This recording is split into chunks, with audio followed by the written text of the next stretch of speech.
जी, बिस्मिल्लाहिर्रहमानिर्रहीम, अस्सलाम वालेकुम। अच्छा, आज जिस चीज़ के बारे में आपको बताने लगी हूँ, ये है ब्रेथ होल्डिंग स्पेल्स।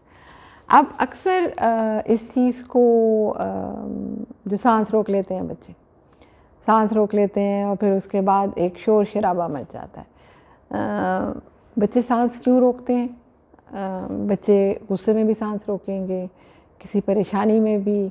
अक्सर जो बच्चे हैं वो जिन बच्चों में ये टेम्पर टेंट्रम्स की मसला होता है, किसी चीज़ से मना कर दिया, आपने कोई चीज़ उनके हाथ से किसी ने ले ली, खेलते खेलते वो गिर पड़े, कोई चोट लगी, किसी बात पे गुस्सा आ गया, तो ये सारी की सारी जो डिफरेंट टाइप्स ऑफ इमोशंस हैं, ये बच्चे में यूजुअली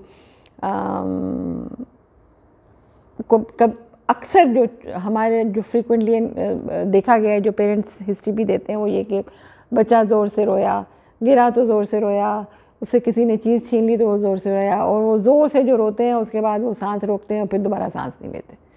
तो वो अपना सांस जो ज़ोर लेके उन्होंने रोक लिया, तो उसके नतीजे में वो कभी कभी तो ये होता है कि वो ब्लू हो जाते हैं और कभी ये होता है कि वो बिल्कुल पेल और वाइट हो जाते हैं। इसीलिए दो तरह के ब्रेथ होल्डिंग स्पेल्स होते हैं, जिनको साइनोटिक स्पेल्स भी साइनोटिक ब्रेथ होल्डिंग स्पेल्स कहते हैं या पेलेट ब्रेथ होल्डिंग स्पेल्स कहते हैं। इनमें ज़्यादा कॉमन जो होते हैं वो साइनोटिक वाले होते हैं। वो यूजुअली इसी तरह रोने के साथ और गिरने के साथ और इस तरह की जो एपिसोड्स होते हैं उनके साथ होता है। और आपको अगर आप बहुत जब डिटेल में हिस्ट्री लेते हैं, आपके पास जब पेरेंट्स लेके आए हिस्ट्री लें, तो उससे ये चीज़ काफ़ी वाज़ेह हो जाती है कि मसला एक्चुअली मसला क्या है। लेकिन पेरेंट्स तो ज़ाहिर है उनके लिए तो ये बहुत परेशानी की बात है ना, उनको नहीं समझ आ रही है कि ये क्या हो रहा है। उनका बच्चा नीला हो जाता है, लिम्प हो जाता है, कई दफ़ा बच्चे बेहोश हो जाते हैं।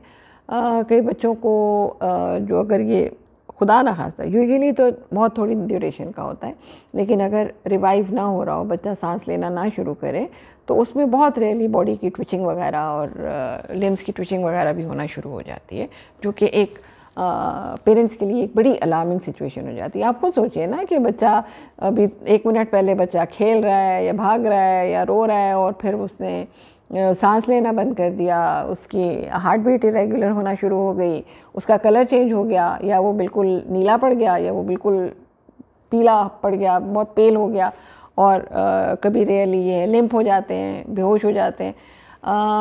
वो डिपेंड करता है कि वो कितनी ड्यूरेशन का वो ब्रेथ होल्डिंग स्पेल जो है वो चल रहा है।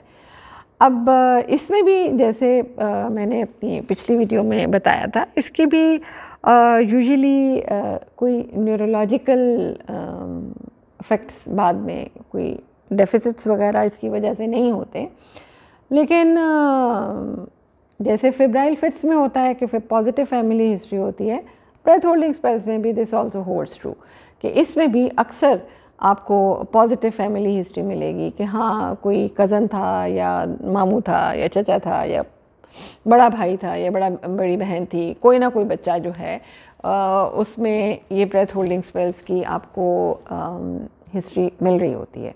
कुछ थोड़ा सा बच्चे की तबीयत पे भी है, कुछ बच्चे जो ज़्यादा गुस्सा करते हैं, जो चिड़चिड़े होते हैं, या जिनके बहुत ज़्यादा लाड किए जाते हैं और वो फिर उस नतीजे में ज़िद्दी बहुत ज़्यादा हो जाते हैं, उन बच्चों में इसके होने के चांसेस रिलेटिवली थोड़े ज़्यादा होते हैं। अच्छा, बहुत वॉलंटरीली बच्चे ये नहीं करते हैं। दिस इज़ समथिंग जो कि उनको बच्चे को खैर समझ तो नहीं आ रही होती है। It's a strong reaction to something which is unpleasant for the child. अब जैसे मैंने अभी पहले थोड़ी देर पहले बताया ना कि उसमें वो किसी वजह से भी रो सकता है, हो सकता है उससे उसका कोई पसंदीदा उसकी कोई चीज़ ले ली हो, या वो किसी चीज़ के लिए ज़िद कर रहा है और वो उसकी बात मानी नहीं जा रही है, खेल रहा है, कहीं गिर गया है। अब बच्चों के आपस में खेलते खेलते कोई लड़ाई हो जाती है, बच्चे को किसी बात से खौफ आ रहा है, कोई डर है, बहुत ज़्यादा तकलीफ़ है, बहुत दर्द है किसी वजह से अगर, तो ये सारी वो डिफरेंट टाइप्स ऑफ इमोशंस हैं जिनकी वजह से बच्चों में ये ब्रेथ होल्डिंग स्पेल्स होते हैं। और यूजुअली इसमें जो अगर माँ बाप हिस्ट्री दें तो वो यही बताते हैं कि जी वो रो रहा था या उसने गहरा सांस खींचा और उसके बाद उसकी ये हालत हो गई।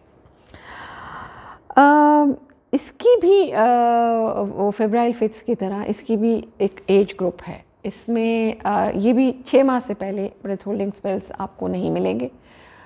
ये जो कुछ भी होता है 6 माह की एज के बाद, ये फेब्राइल फिट्स भी इसी तरह स्टार्ट होते हैं, ये ब्रेथ होल्डिंग स्पेल्स भी 6 माह की एज के बाद स्टार्ट होते हैं। और ये तकरीबन 6 साल की उम्र तक इसकी टेंडेंसी ब्रेथ होल्डिंग स्पेल्स की परसिस्ट करती है।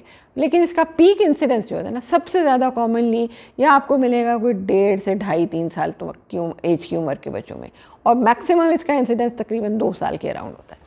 तो इस एज ग्रुप में ये जैसे टॉडलर्स हैं, इनमें सबसे फ्रीक्वेंटली आपको ब्रेथ होल्डिंग स्पेल्स मिलते हैं। थोड़े बड़े बच्चों में भी होते हैं, लेकिन आहिस्ता आहिस्ता उनकी फ्रीक्वेंसी बहुत कम होती जाती है, और 6 माह के बाद तो आपको ब्रेथ होल्डिंग स्पेल्स की यूजुअली कोई हिस्ट्री नहीं मिलेगी। अब इसमें सीक्वेंस क्या होता है, जैसे मैंने आपको बताया कि बच्चे ने गहरा सांस लिया, सांस रोक लिया, उसके बाद ज़्यादातर बच्चे जो हैं उनका रंग तो नीला पड़ जाता है, कुछ बच्चे जो हैं वो बिल्कुल पेल हो जाते हैं, लिम्प हो जाते हैं, रेयरली बेहोश भी हो सकते हैं, और अगर थोड़ा लंबा भी हो जाए तो फिर उसमें जिस्म को थोड़े बहुत झटके वटके लगने का भी ख़तरा होता है।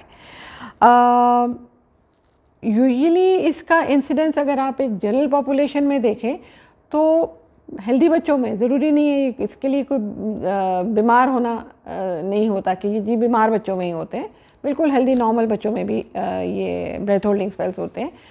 हाँ, जिन बच्चों में आयरन डेफिशिएंसी एनीमिया होता है, खून की कमी जिन बच्चों में होती है, उनमें ब्रेथ होल्डिंग स्पेल होने का इंसिडेंस बाकी बच्चों के मुकाबले में काफ़ी ज़्यादा होता है। इसीलिए जब ब्रेथ होल्डिंग स्पेल्स की आप ट्रीटमेंट या मैनेजमेंट की बात करते हैं तो उसमें जो एक बहुत इंपॉर्टेंट उसका पार्ट है वो यही है कि जिन बच्चों में खून की कमी है, आयरन डेफिशिएंसी एनीमिया है, उसमें आप उसको एनीमिया को आप ट्रीट रिलेटिवली एग्रेसिवली करते हैं, उससे बहुत फ़र्क पड़ जाता है इनका ब्रेथ होल्डिंग जो स्पेल्स हैं इसका इंसिडेंस कम होने में।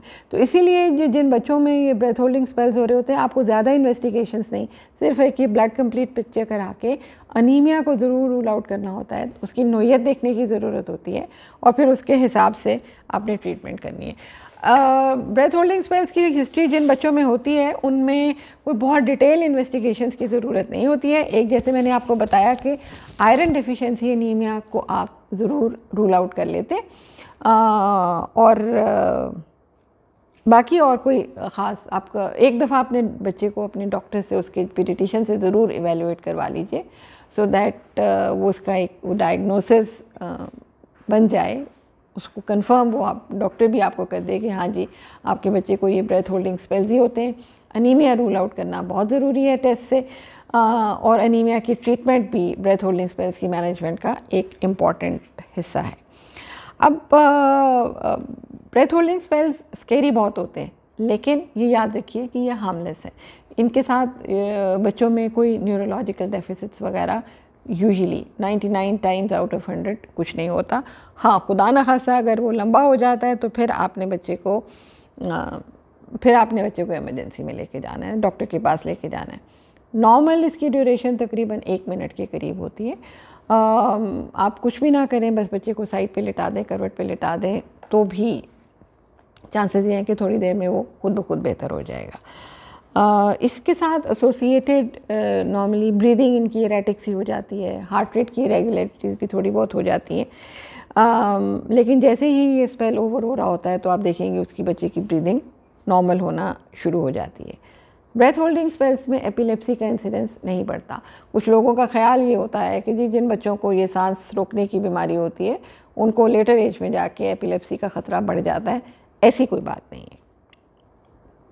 अच्छा, अब आपने करना क्या है जिस वक्त अब बच्चे को सबसे इम्पॉर्टेंट बात यह है कि आपने उसको आइडेंटिफाई करवाना है कि हाँ जी ये ब्रेथ होल्डिंग स्पेल्स ही हैं। अब इसीलिए एक दफ़ा डॉक्टर के पास विज़िट करवाना बहुत ज़रूरी होता है। जैसे मैंने बताया कि यूजुअली जिन बच्चों में ये हो रहे होते हैं दे आर हेल्दी चिल्ड्रन, कोई अंडरलाइंग कोई न्यूरोलॉजिकल प्रॉब्लम ऐसी नहीं है जो कि बच्चों में ब्रेथ होल्डिंग स्पेल्स की के इंसिडेंस को या उसकी टेंडेंसी को बढ़ाती है। अब इसकी मैनेजमेंट का सबसे इम्पॉर्टेंट एस्पेक्ट क्या है? You have to stay calm. अपने हाथ पाँव नहीं छोड़ देने हैं, अपने हवास काबू में रखने हैं, क्योंकि इस वक्त तक आपको भी अंदाज़ा है कि आपके बच्चे को ये सांस रोकने की वजह से मसला हो रहा है। उसमें आप उसको सबसे अच्छे हेल्प कैसे कर सकते हैं? वही जैसे जो भी बच्चा जिसमें इस किस्म के मसाइल होते हैं, जैसे फेब्राइल फिट्स वाला होता है, उनको लिटा दीजिए और करवट पे लिटा दीजिए। इसका फ़ायदा ये होता है कि दिमाग की तरफ ब्लड सप्लाई भी बेहतर रहती है और कई दफ़ा फिट भी या ये जो स्पेल है ये जल्दी ख़त्म हो जाता है। बच्चे के चेहरे पे थोड़ा ठंडा पानी छिड़कना या गीला कपड़ा उसके चेहरे पे मारने से अक्सर बच्चे जो है ये स्पेल टूट जाता है। या चेहरे पे ज़ोर से ब्लो करना, ज़ोर से चेहरे पे ब्लो करने से भी स्पेल टूटने में हेल्प मिलती है। बच्चे को सीधा नहीं करना बिल्कुल, उससे ब्लड सप्लाई ब्रेन को दोबारा कम हो जाती है और उसका बच्चे को नुकसान हो सकता है। और एक और इम्पॉर्टेंट चीज़ जो नहीं करनी वो ये कि वो स्पेल को रोकने के चक्कर में बच्चे को ज़ोर से शेक नहीं करना। अक्सर लोग अपनी घबराहट में, जैसे मैंने पहली बात कही थी कि कीप योर काम, आपने पैनिक नहीं करना। पैनिक में लोग या माउथ टू माउथ रिससिटेशन या माउथ टू माउथ ब्रीदिंग, वो बच्चा जो कि सांस रोक लेता है ना, तो वो शुरू कर देते हैं। इसमें से किसी चीज़ की ज़रूरत नहीं है, ना शेक करना है, ना CPR करना है, ना माउथ टू माउथ ब्रीदिंग करनी है। करवट पे लिटा देना है, चेहरे पे आप फूंक ज़ोर से मार दीजिए, ठंडा पानी छिड़क दीजिए या गीला ठंडा कपड़ा उसके चेहरे पे फेर दीजिए। लिटाना भी ज़रूरी है, खड़ा नहीं करना, उसको उठाना नहीं है, शेक नहीं करना, ठीक है? और माउथ टू माउथ ब्रीदिंग नहीं करनी, ये याद रखना है, और ख़ुद भी शोर नहीं मचाना, ठीक है? हाँ, अब अगर ये आप सब कुछ कर रहे हैं और 2-3 मिनट आपको लग रहा है कि नहीं बच्चा सांस नहीं ले रहा, 2 मिनट से ऊपर वक्त गुजर आए, तो फिर आपने इंतज़ार नहीं करना है, फिर आपने फ़ौरन इमरजेंसी जो करीब तरीन मेडिकल फैसिलिटी है वहाँ पे आपने जाना है। अब जैसे इसमें मैंने आपको बताया था कि शुरू में ही बता दिया था कि 2 तरह के होते हैं, साइनोटिक होते हैं और पेल वाले होते हैं।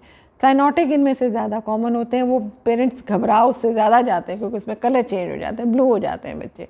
वो तकरीबन 85% बच्चों में साइनोटिक स्पेल्स होते हैं और 15% बच्चे जो हैं उनमें वो पेल वाले स्पेल्स होते हैं।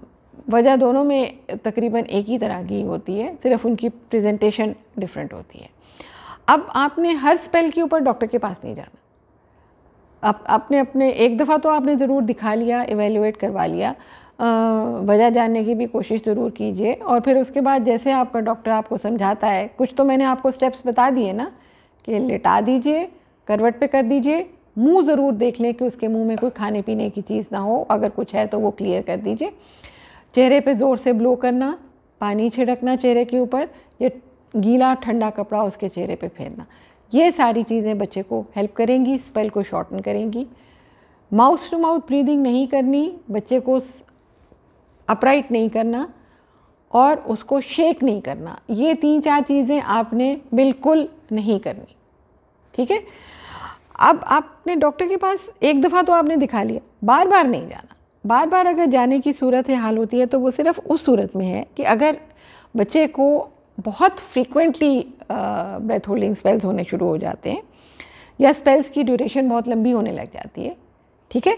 और जो है आपको लगता है कि आपका बच्चा अब उतना रेडिली रिस्पॉन्ड नहीं करता जैसे पहले कर लेता था, जल्दी उसका स्पेल ब्रेक नहीं होता, तो इसी सूरत में आपने जाके अपने बच्चे को फिर दोबारा अपने उसके डॉक्टर से इवेल्युएट करवाना है। तो ये 2 वीडियोस मैंने आगे पीछे इसलिए की हैं कि ये मेरे एक्सपीरियंस में ये पेरेंट्स के लिए दोनों बहुत स्केरी सिचुएशंस होती हैं। वो घबरा जाते हैं और फिर घबराहट में आप अपने बच्चे को हेल्प करने की जगह नुकसान ज़्यादा कर देते हैं। इसीलिए ये स्टेप्स थोड़े से मैनेजमेंट के याद रखिए, आइडेंटिफाई एक दफ़ा ले जाके ज़रूर करवा लीजिए और फिर जैसे डॉक्टर आपको समझाता है उसके हिसाब से मैनेज करना है। और जिन बच्चों में ये ब्रेथ होल्डिंग स्पेल्स होते हैं उसमें सबसे इम्पॉर्टेंट चीज़ है कि अनीमिया अगर आपके बच्चे को है तो उसको ज़रूर ट्रीट कीजिए। ओके, टेक केयर, अल्लाह हाफिज़।